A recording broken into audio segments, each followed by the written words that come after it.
नमस्कारं सर्वेषां छात्राणां स्वागतम् अस्ति। अद्य वयं स्नातकद्वितीयवर्षस्य कक्षायाः अन्तर्गते प्रथमप्रश्नपत्रे अभिज्ञानशाकुन्तलं नामधेयं नाटकस्य तृतीयो अंकः पठामः। नमस्ते विद्यार्थियों, जैसा कि आपको सर्वविदित है कि हम तृतीय अंक पढ़ रहे हैं अभिज्ञान शाकुंतलम का। तो यहाँ पर हमने अब तक जो है 11 श्लोकों को पूर्ण कर लिया है। आज हम 12वें श्लोक की ओर अग्रसर होंगे। उससे पूर्व थोड़ा सा गद्य है। राजा कह रहे हैं, स्थाने खलु विस्मृत निमेषेण चक्षुषा प्रियामवलोकयामि यतः। ये उन्होंने कहा, राजा ने, स्थाने खलु विस्मृत निमेषेण चक्षुषा प्रियाम अवलोकयामि। इसका मतलब ये है, क्या बोल रहे हैं राजा? इसका मतलब है जो प्रिया को निर्निमेष दृष्टि से जो देख रहा हूँ वह निश्चय ही उचित है। जो मैं इस शकुंतला को, मेरी प्रिया को निर्निमेष बिना पलक झपकाए एक दृष्टि से देख रहा हूँ, वह मेरे लिए निश्चय ही उचित ही है। यतः, क्योंकि। अब क्यों उचित है उसके विषय में शकुंतला को देखते हुए उसका वर्णन यहाँ पर राजा अगले श्लोक में कर रहे हैं। श्लोक संख्या तृतीय अंक का 12वां श्लोक, द्वादश श्लोक। देखिए, श्लोक पढ़ते हैं।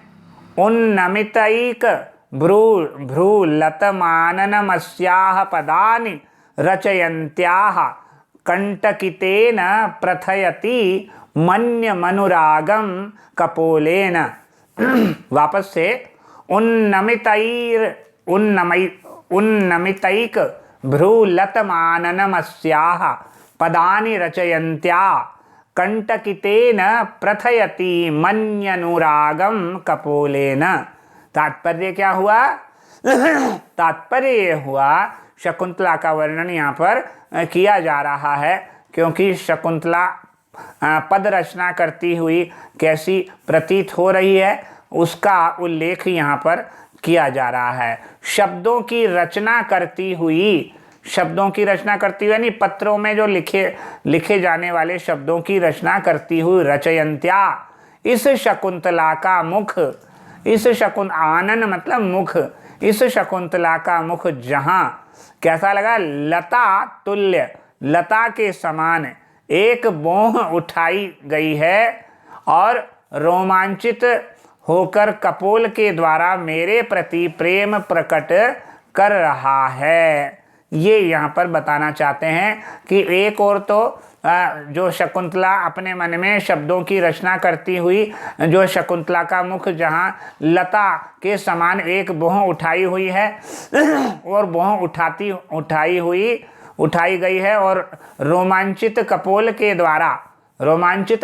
के द्वारा मेरे प्रति प्रेम प्रकट कर रहा है। कि कहने का तात्पर्य है, इसको ऐसे समझेंगे कि पदानि रचयन्त्याः, पदों की रचना करती हुई, उन्नमितैक भ्रूलतम अस्याः आननं कंटकितेन कपोलेन मयि अनुरागं प्रथयति। यानी पदानि रचयित्वा शब्दान रचयन्त्याः प्रतिभया चिन्तयन्त्याः उन्मितैक भ्रूलतं, उन्मिता उत्थापिता एक भ्रूलता यत्र तादृशम् एका च असौ भ्रूलता वल्लरी इव अस्याः एतस्याः पुरः स्थितायाः शकुन्तलायाः आननं मुखं कंटकितेन पुलकितेन कपोलेन मयि मां प्रति अनुरागम, यानी अनुरागम अपरम परम प्रथयति। तात्पर्य क्या है? प्रथयति, प्रकटयति। तात्पर्य है ऊपर की ओर जो उपर्युक्त में जो देखना उचित बताया गया है, उसका कारण यहाँ पर इस श्लोक में कहा गया कि ऐसी स्थिति में शकुंतला को पहले कभी नहीं देखा गया है। अभी पत्र लिख नहीं रही है, सोच रही है कि यह पद लिखूं या नहीं लिखूं। कपोल में एक वचन सूचित करता है कि वह कपोल जिस ओर की बोह उठ गई है वह मई यानी अपनी सौभाग्यशीलता व्यक्त करने के लिए प्रयुक्त है। अनुराग रति की 6 अवस्थाओं में से अंतिम अवस्था माना गया है। ठीक है, यहाँ पर ये बताया गया है। अब यहाँ पर छंद और अलंकार की यदि बात करते हैं प्रस्तुत श्लोक में तो क्या है? छंद तो है आर्या।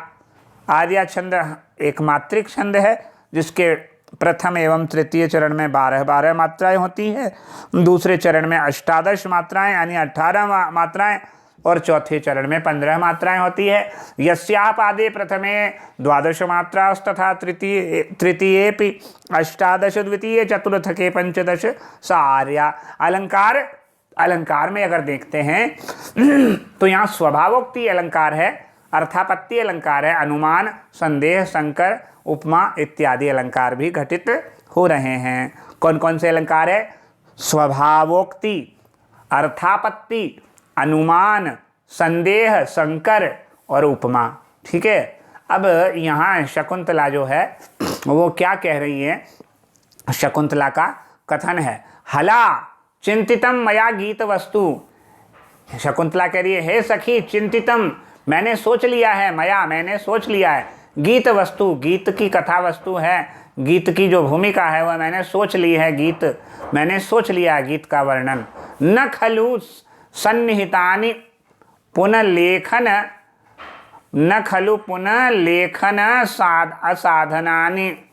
यहाँ पर लेखन की कोई सामग्री उपस्थित नहीं है। प्रियम वदा, तो प्रियम वदा कह रही है, क्या कह रही है? प्रियम वदा, प्रियम वदा उनसे ये कह रही है कि एतस्मिन वश को एतस्मिन एक मिनट वापस से देखिए, यहाँ पर शकुंतला जो है क्या कह रही है, वो कहाँ पर लिख कि मैंने सोच लिया है, मैंने जो है पत्र लिखने की जो है वो सोच लिया है।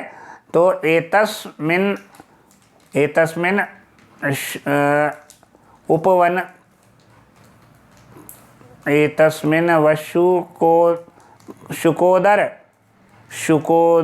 सुकुमारे नलिनी पत्रे नख निक्षिप्त वर्ण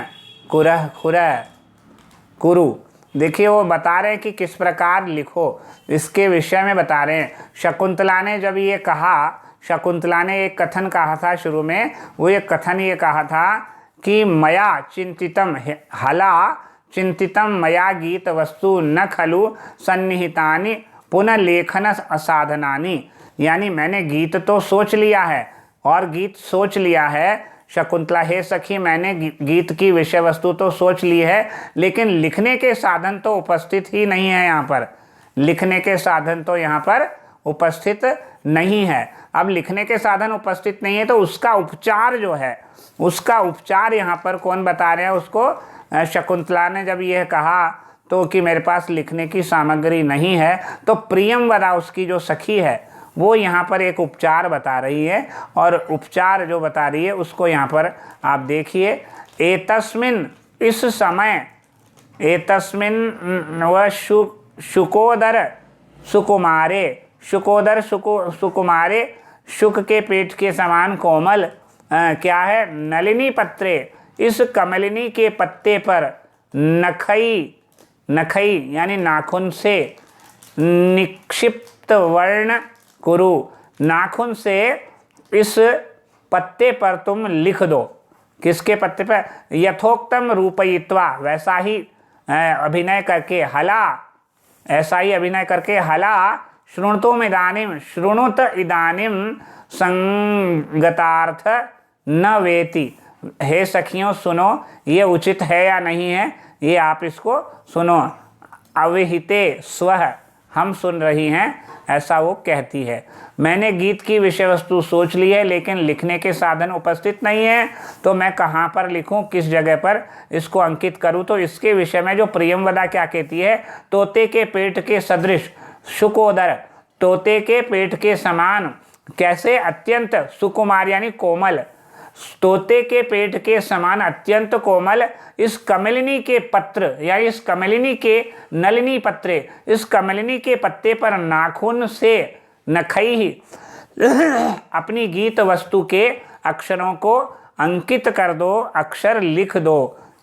ठीक है, ऐसा कहते हैं। तो अब फिर वो उसकी लिखने के पश्चात तो शकुंतला जो है वो क्या, जो यहाँ पर तोते के पेट की उपमा आश्रम वासी के लिए नितांत स्वाभाविक है। साहित्य में ऐसी उपमा का चलन नहीं है। यहाँ मूल रचना प्राकृत में होने से ठीक है। यहाँ पर निक्षिप्त वर्णम का क्रिया विशेषण की तरह प्रयोग किया गया है, जिससे आप देखिए यहाँ पर आगे हम देखते हैं तो शकुंतला जैसा कहा है वैसा ही अभिनय करती है। हे सखियों, अब तुम इसे सुन लो, गीत वस्तु का अर्थ ठीक है या नहीं, जो मैंने गीत लिखा है उसका अर्थ ठीक है या नहीं। न वा न वा का संक्षिप्त रूप है। संस्कृत में यह दोनों प्रयोग या नहीं के अर्थ में आते हैं। अब यहाँ पर दोनों, हम दोनों सावधान रूप से इनको सुनाओ, हम दोनों को सावधानी पूर्वक इस गीत को सुनाओ। तो अब यहाँ शकुंतला वाचयति, शकुंतला पढ़ रही है, जो गीत लिखा है वह पढ़ रही है। तो मैं यहाँ पर आपको ये गीत शकुंतला जी के द्वारा लिखा हुआ, जो अपने नाखूनों से खोदकर लिखा गया है, उस गीत को सुनाता हूँ। क्या लिखा उन्होंने।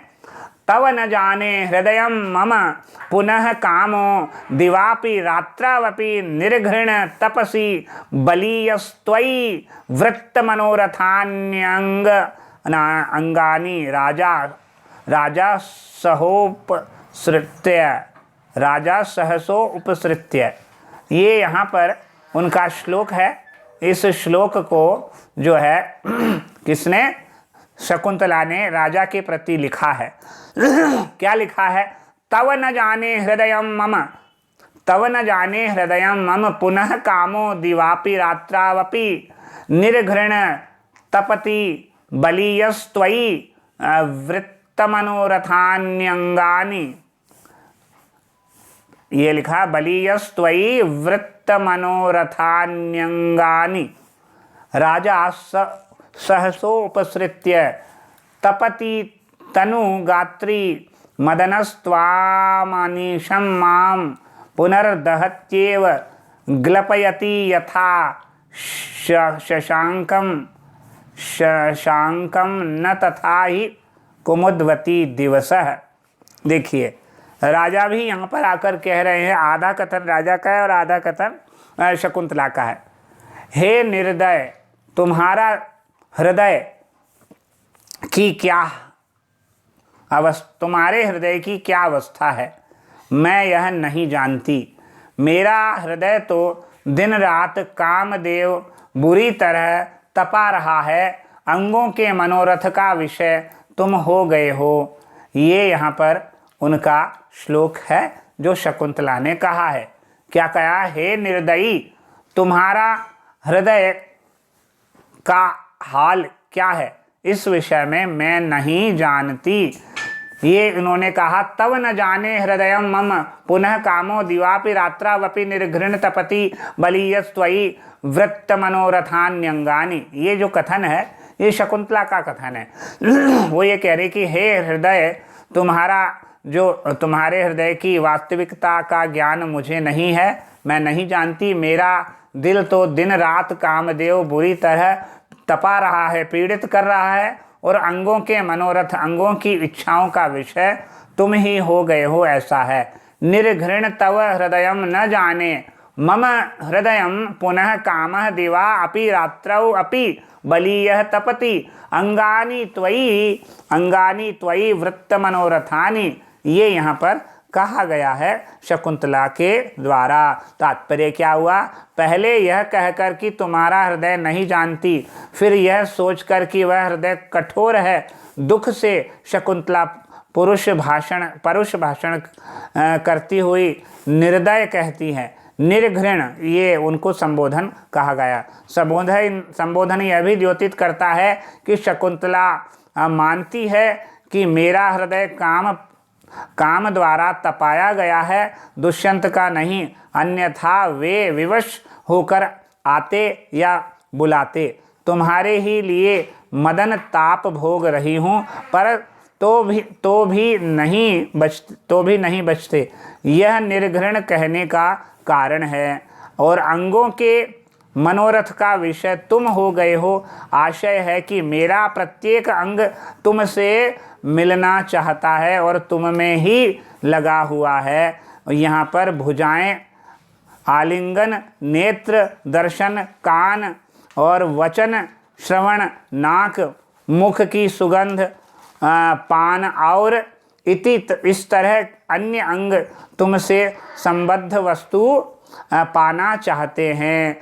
तपति का कर्म हृदय को न बनाकर अंगों को बनाया गया है, सामान्यतः अर्थ किया गया है। प्रस्तुत श्लोक में भी आर्या छंद का ही प्रयोग किया गया है, और अलंकार अर्थापत्ति, अनुमान, रूपक और काकु, समासोक्ति, प्रत्यनीक, श्लेष और अनुप्रास अलंकार है। कौन कौन से अलंकार है? आर्या नामक छंद है, जो पहले लक्षण बताया जा चुका है आर्या का। अर्थापत्ति, अनुमान, रूपक, काकु, समासोक्ति, प्रत्यनीक, श्लेष और अनुप्रास इत्यादि अलंकार है।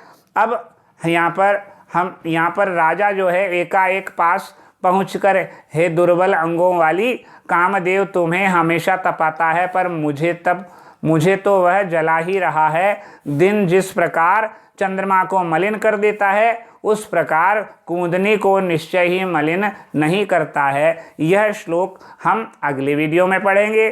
तब तक के लिए यहीं विराम देते हैं। नमस्कार, धन्यवाद।